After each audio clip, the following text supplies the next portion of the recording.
Hola, en este vídeo vamos a hablar de las propiedades de la probabilidad que tenemos que conocer para poder resolver los ejercicios de segundo de bachillerato de ciencias sociales. Todas estas propiedades se deducen de los axiomas de Kolmogorov, que son estos, que están explicadas con más detalles en otro vídeo, pero las recordamos rápidamente. La probabilidad de cualquier suceso está entre 0 y 1, la probabilidad de que ocurra algo en el espacio muestral es 1, es el suceso seguro, y si dos sucesos son incompatibles, esto sería la probabilidad de que A y B ocurran a la vez, y esa probabilidad es 0, son incompatibles, entonces la probabilidad de su unión, de que ocurran A o B, se lee así, es la suma de sus probabilidades. Desde estos tres axiomas salen todas las propiedades de una manera bastante fácil, y la primera que vamos a ver es la probabilidad del suceso contrario, de que ocurra lo contrario a A. Lo vamos a denotar, lo vamos a escribir normalmente así, con A con una rayita encima, eso sería el suceso contrario, que no ocurra A. A veces también lo podéis ver como probabilidad de A elevado a C o con un índice C de suceso contrario, y siempre se va a calcular de la siguiente manera. La probabilidad del suceso contrario es 1 menos la probabilidad de A. Es bastante intuitiva, por ejemplo, si la probabilidad que tiene Messi de marcar un penalti es del 77%, es decir, 0,77 en tanto por 1, la probabilidad de lo contrario de marcar, que sería fallar, es 1 menos 0,77, es decir, hay una probabilidad del 0,23 o del 23% de que Messi falle un penalti. Es bastante obvio, si acierto estas veces, tengo que fallar el resto. Una forma de recordar mejor esta propiedad, aunque no sea muy difícil, es visualizarla. Y para visualizarla lo que vamos a hacer es dibujar diagrama de Venn, como el siguiente. Con un rectángulo representamos todo el espacio muestral y por lo tanto la probabilidad de este rectángulo entero valdría 1, es decir, el suceso seguro. Y dentro de este rectángulo representamos con círculos las probabilidades de los sucesos que estemos estudiando. En este caso la probabilidad de marcar es del 0,77, es decir, es un rectángulo que llena prácticamente la totalidad. Si lo que estamos estudiando es el suceso marcar, su probabilidad es 0,77, si nos piden lo contrario de marcar, nos están pidiendo todo el resto del espacio muestral, todo lo que no es marcar. Por lo tanto, ¿cuál será su probabilidad? Pues el espacio entero, 1, menos la parte de marcar, 1 menos 0,77, que es 0,23.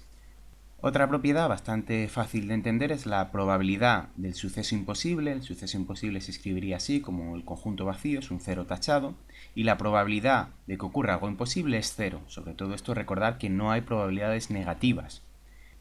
Una de las propiedades más importantes que sí vamos a usar mucho tiene que ver con este último axioma y con la probabilidad de la unión de dos sucesos. Si los sucesos no son incompatibles, es decir, si la probabilidad de A y B ocurran a la vez es distinto de 0, la probabilidad de que ocurran uno u otro ya no se calcula sumando las probabilidades, sino que se calcula de la siguiente manera. Probabilidad de que ocurra uno más la probabilidad de que ocurra el otro menos la probabilidad de que ocurran los dos a la vez. Y esta es otra cosa que se entiende bastante bien con los diagramas de Venn. En un diagrama esta vez tenemos dos sucesos, la probabilidad de que ocurra A, que sería el suceso azul, la probabilidad de B, que es el rojo, y estos dos sucesos se solapan en este trozo de aquí, que sería precisamente la intersección, el espacio donde están ocurriendo los dos a la vez. La probabilidad de que ocurran A y B, los dos, todo este huequito de aquí. Si a mí me preguntan por la probabilidad de la unión, que ocurran A o B, lo que me están preguntando es por todo este espacio de aquí, que ocurra A, que ocurra B, que sería todo esto, o que ocurran los dos a la vez, eso también me vale. ¿Cómo calculo yo ese espacio?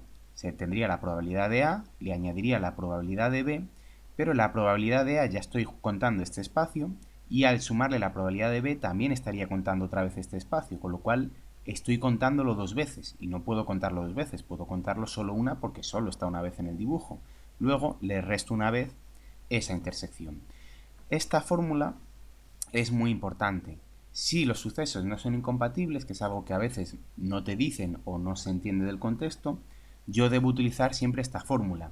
En el caso de que los sucesos sean incompatibles, lo peor que me puede ocurrir es que la probabilidad de que ocurran a la vez sea 0 y por lo tanto le reste 0 y ya está. Pero siempre, siempre, siempre utilizad esta fórmula. No utilicéis la suma simplemente de las dos probabilidades si no sabéis que los sucesos sean incompatibles, porque estáis cometiendo un error que es muy muy común en probabilidad. porque es eso, estáis sumando esta parte dos veces. Cuando dos sucesos son incompatibles, no comparten ningún espacio en común, no pueden ocurrir a la vez, y por lo tanto aquí sí que podría, para calcular la probabilidad de que ocurran uno y otro, sumarlos, pero cuando sé que son incompatibles, que no comparten ningún espacio en común, que no hay intersección. Despejando de esa misma fórmula hay veces que nos van a pedir la probabilidad de la intersección de dos sucesos, de que ocurran A y B a la vez. Una de las formas de calcularla es simplemente despejando de aquí, si esto que está en negativo lo paso al otro lado positivo y esto que está aquí en positivo lo paso restando. La probabilidad de la intersección se calcularía como la probabilidad de A más la de B menos la probabilidad de la unión. Y esta fórmula a veces también es útil si lo que nos dan son estos tres datos y nos piden este. Otra propiedad más, y ya vamos terminando, si nos piden la probabilidad de que ocurra una cosa y no la otra.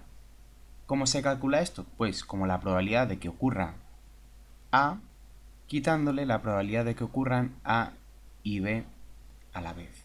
En un diagrama, si todo esto es el suceso A y este otro círculo es el suceso B y nos piden que ocurra A y no B, nos están preguntando por este área de aquí. Sin contar este trocito, que es donde ocurrirían A y también B a la vez, con lo cual a la probabilidad de A le quito la intersección, donde se cumplen las dos a la vez, y ya tengo el área que me están pidiendo, la probabilidad que me están pidiendo. Y estas, junto con las leyes de De Morgan, que vienen en otro vídeo, son todas las propiedades de la probabilidad que necesitamos. A recordar cómo se calcula el suceso contrario, la probabilidad del suceso imposible, probabilidad de la unión de dos sucesos que sean compatibles o de su intersección y la probabilidad de una diferencia, que ocurra A y no ocurra B. Muy bien, pues esto es todo, muchas gracias por vuestra atención y un saludo.